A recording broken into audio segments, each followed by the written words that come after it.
Hi, this is J.B with Method, and in this video we'll be looking at healers in patch 8.3 Mythic Plus and doing a little bit of ranking. I'm going to talk about each healing spec, explain its strengths and weaknesses, and then rank it by putting a number on each of 4 categories.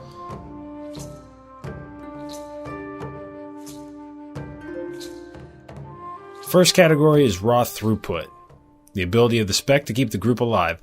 This rating looks at both the spec's burst healing potential and the sustained healing that they can keep up for the duration of an encounter without running out of mana. Since this is the most fundamentally important aspect of healing, this category is going to be out of 10 points, while the other 3 will only be out of 5.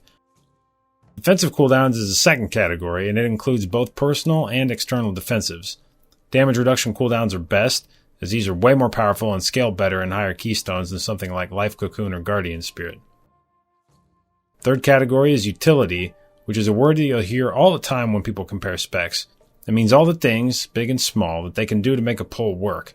Dispels, crowd control, blinks, knockbacks are common utility effects, though there are many spells that fall into this category. Finally, damage is a crucially important metric and very near and dear to my heart, by which you can measure healers. In both the MDI and live servers, the difference between success and failure can be seconds, and a healer pumping out an extra 10,000 DPS can shave minutes off of your dungeon run.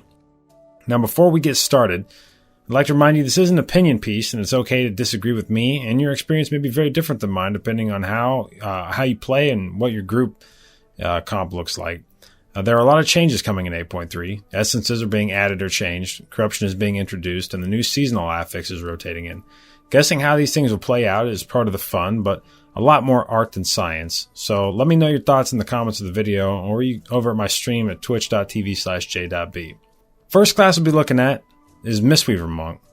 And for over a year now, the dominant healing class has been Resto Druid. In patch 8.3, I believe that Mistweaver Monk has the potential to claim the throne and rise to the very top of competitive healers. In patch 8.2, Mistweaver's got access to Way of the Crane through the Conflict and Strife Essence, which lets them put out incredible amounts of damage and healing in sufficiently large pulls. Now, in patch 8.3, they're receiving a sweeping set of buffs to a bunch of their healing spells. Mistweaver was already picked in several dungeons in the MDI, but with these changes they will now be able to heal through almost anything and come out the other end without emptying their mana pool nearly as quickly as they used to, something that used to be a pretty big problem for the spec in higher keys. Because of these changes and their amazing single target and group-wide burst healing, I'm giving the Mistweaver Monk all possible 10 out of 10 points for throughput. Looking at defensives, Life Cocoon is a useful external that has received some buffs in patch 8.3, but it continues to be outclassed by some of the other damage reduction cooldowns since it doesn't scale up well as damage output increases in higher keys. On the personal level, Mistweavers are fairly squishy and rely on a few smaller defensive cooldowns and the ability to dodge out of harm's way. They only get, we'll say, 3 points out of 5 for the defensives. Ring of Peace is a uniquely powerful ability that may be harder to come by next patch, as groups potentially move away from Brewmasters, and monks also bring valuable disease and poison dispels, which are going to be important against several of N'Zoth's lieutenants in the new Awakened affix. Though they don't have as many pieces of utility as Resto Druids, I'm going to award the full 5 points for utility due to just how much work Ring of Peace can do. Seriously, it's an incredible ability, and I really can't overstate how important it is to have both the disease and poison dispels. Lastly, dealing damage is something that Mistweaver has a harder time than some of the other healing specs, though during their Way of the Crane window they can pump out some enormous AoE damage. When you factor in the fact that Mystic Touch is passively increasing the group's physical damage by 5%, you'll see that Mistweavers are actually contributing large amounts of damage over the course of a dungeon that isn't necessarily captured neatly in the damage meter, something you got to kind of factor in on your own. This earns them about 4 out of 5 points for damage. Overall, this nets Mistweaver 22 out of a possible 25 points, a fantastic rating that reflects just how well I think this spec can do in the right hands, especially if the group is ready for the massive pulls that only Mistweaver can heal with Way of the Crane. Second is Resto Druid. Now, I know a lot of you guys associate Resto Druid with me, and I've enjoyed playing it for the last several years as it's been strong, and arguably the best healer throughout the entirety of BFA. But I'm not sure that's going to continue in 8.3. Restoration Druid throughput continues to be great. Their core healing abilities scale very well at the 5-player level, though they have taken a slight nerf in patch 8.3 with the nerf to their mastery. A savvy druid can also cast their healing over time spells before the damage even goes out, allowing a proactive healing style that can get a group through very heavy damage, as long as it's predictable. Even after the nerfs, the core of Resto Druid remains very strong and earns a 9 out of 10 points for throughput. Defensively, druids can survive almost anything, especially if they know in advance that they'll need to be tanky. This happens in Tol Dagor, for example, where in a high key, the Resto Druid sacrifices some DPS to potentially take Guardian Affinity talent and the Switch Hitter Azerite trait, and survive massive incoming damage on boss fights like Sand Queen and Overseer Korgus. Even without this, they have Bear Form and Bark Skin that they use defensively for themselves, and Iron Bark, the gold standard of Mythic Plus external cooldowns, since it's a damage reduction effect on a very short cooldown. They can even improve their Iron Bark further by talenting Stonebark, something you'll see sometimes in high King's Rest to help the group survive the nasty dots of Spit Gold and Severing Axe. I'm going to give Resto Druid 4 points for defensives. With Beguiling gone, Resto Druids are losing a lot of the best targets for things like Entangling Roots, Typhoon, and Ursul's Vortex, though those 3 spells are still going to enable you to do cool pulls that would otherwise be lethal. In addition to these spells, Druids have an Enrage Dispel, a Stealth, a Curse and Poison Dispel, and a Battle Res. Half of this kit would be enough for any spec to be happy, but with all of them, it's impossible to give Druid anything less than a 5 for utility. Druid damage is good, although it's been nerfed a bit in patch 8.3 with the High Noon trait losing a chunk of its damage. Druids will still be able to blast and can do especially well at the start of pulls since they can apply healing over time effects before the pull starts and then go safely into cat form for the first 10 seconds. But the ceiling on Resto Druid damage remains lower than some of the other specs like Mistweaver with Way of the Crane or Holy Paladins, so I'm only going to give Druids a 3 for damage. Overall, this gets Druids 21 out of 25 possible points. And the best thing about Restoration Druid is how well it fits into any comp, as Druids have basically all the utility that the group needs. If you're playing with the Mistweaver, for instance, you have to figure out where to add a Battle Res to your group. In the MDI, the answer has usually been to add an Unholy Death Knight, but in Live Keys, sometimes you're just playing with a set of friends, and if that group doesn't have a Battle Res, you might be left with the inferior Engineering Battle Res and hope that nobody in the group does anything stupid. Groups are almost never exposed in this way if they choose to play with a Resto Druid. Moving on, next we touch on Holy Paladins. And late in the expansion, Holy Paladins are at their best due to fantastic scaling from stats, especially Critical Strike. Their ability to keep a group alive through heavy damage is enormous, and they can do it with very little mana expended through the Glimmer of Light playstyle, which has become all the rage with Holy Paladins. The Glimmer of Light trait is receiving a healing nerf and a target cap in patch 8.3.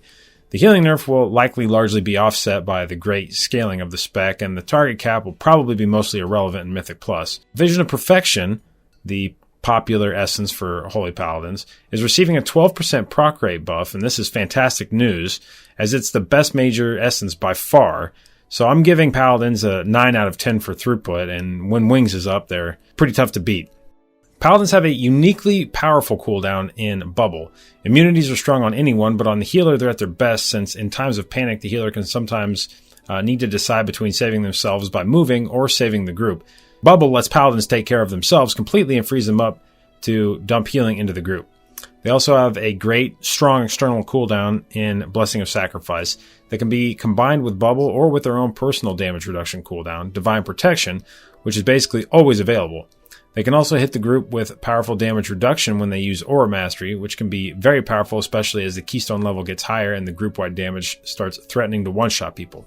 So I'll give Paladins a 4 for defensives. The removal of Beguiling also takes away one of Paladin's biggest weaknesses compared to Resto Druids, as Paladins couldn't spam Entangling Roots on Tide Emissaries or easily knock Enchanted Emissaries back. Paladins have some cool utility options. Blessing of Freedom can grant total immunity to debuffs and include a slow, such as the Blackout Barrel on the second boss of Freehold, or the Poison from the Slime in Machimba's room on King's Rest. They can also use Blessing of Protection to clear bleeds from anyone, even the tank, and ever since patch 8.1, Necrotic is cleared by Bop 2. All these effects are awesome, but they're fairly situational, and Paladins are really lacking in utility like Ring of Peace, Typhoon, or Ursul's Vortex to really control enemies during a pull. This whole kit means I can only give the Paladins 2 for utility. Holy Paladin damage is phenomenal, and if their cooldowns aren't needed for healing, they can convert them into massive damage. It's especially worth noting that their damage is great in both single target and AoE, and they continue to do moderate healing even while focusing mostly on damage. This earns Paladin the full 5 points for damage, and I'd probably give him more if I could. Now, I'd say that those 3 healers are all very close together, and any one of them could easily become the best healer in patch 8.3. But moving on to the bottom 3 healers, I think you can safely say that none of these guys are in contention to take the crown away. This part of the guide is mostly here to kind of discuss how these specs fare in dungeons, and it'll likely be that you'll see plenty of these healers in pug groups, but probably not anyone pushing for world first keys. Now, the best of the rest title goes to Resto Shaman. They struggle with the throughput requirements of higher keys, especially in the tank healing department. Repeated buffs to different parts of their kit have done little to improve the situation, though perhaps the new minor power of Spirit of Preservation Essence will empower Healing Surge enough to sustain tanks through heavy damage. I can only give Resto Shaman 6 points for throughput here.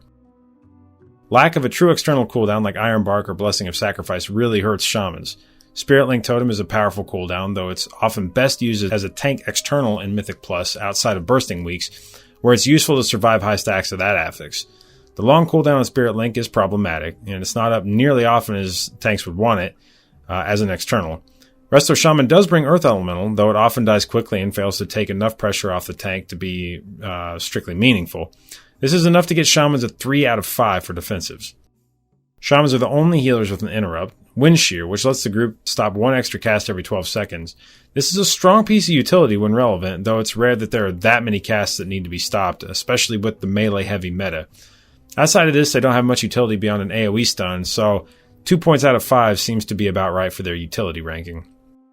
Resto Shaman's single target damage is fantastic if they don't have to heal, but they fail to scale it into AoE since their Chain Lightning only hits 3 targets.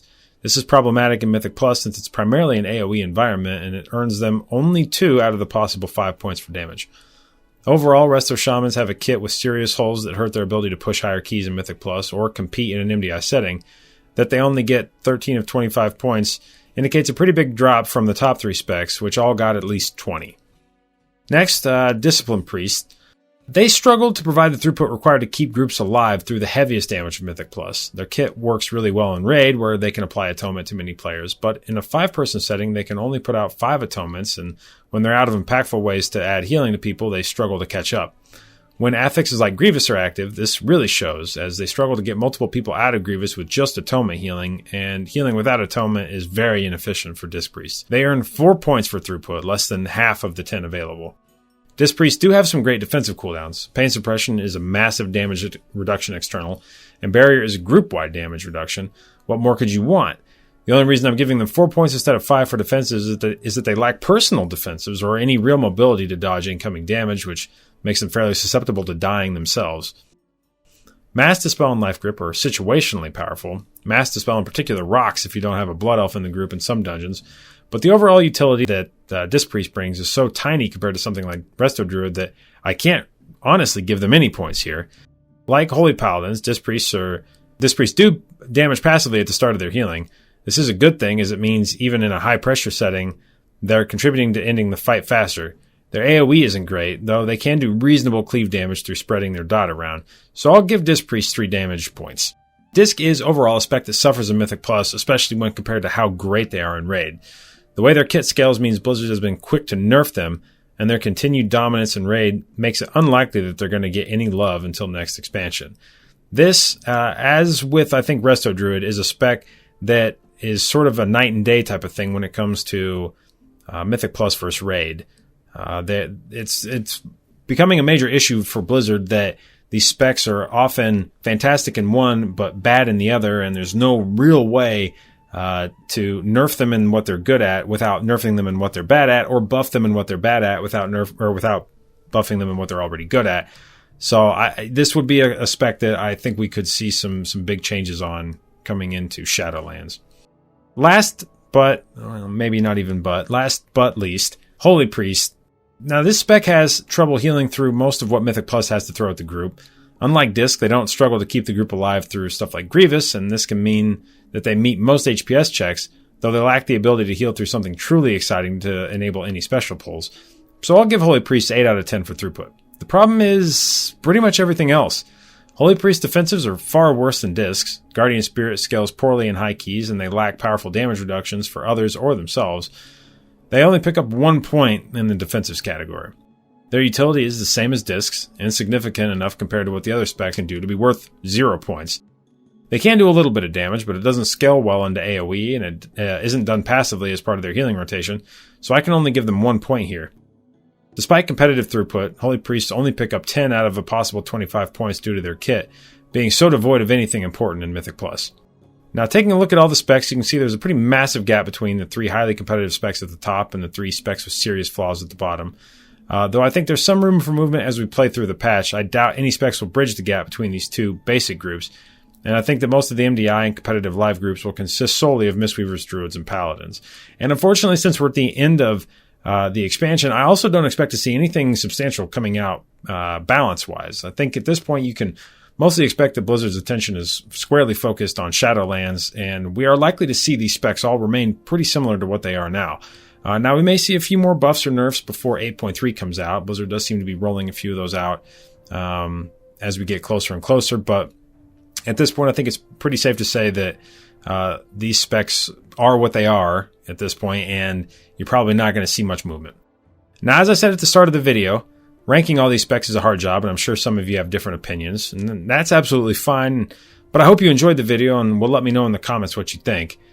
Check out my Twitch stream again at twitch.tv/j.b, and don't forget to like the video and subscribe if you enjoyed it. And I'll catch you in some of those high keys.